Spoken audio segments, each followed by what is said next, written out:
28 kampjun ta' Bajd li ntbagħat barra l-eżami f'laboratorju fil-Ġermanja instab li kellu traċċi tal-kimika perikoluża Fipronil.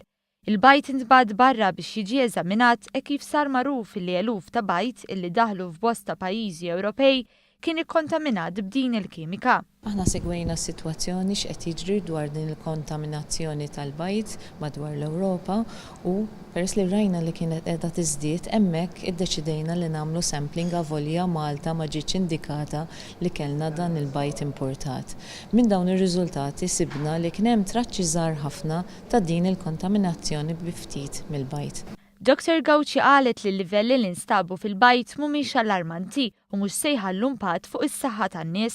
Mill-livelli li sibna, tajjeb wieħed jgħid li dawn il-livelli kienu baxxi ħafna. Infatti kienu 3 darbiet inqas mill-livell li l-Kummissjoni Ewropea tgħid li jista' jkun hemm effetti fuq is-saħħa. Għalhekk aħna mxejna ma' dak ir-rakkomandazzjoni li tgħid l-Unjoni Ewropea fejn waqqafna il-tqassim ta' dawn il-Bajd mill-farms.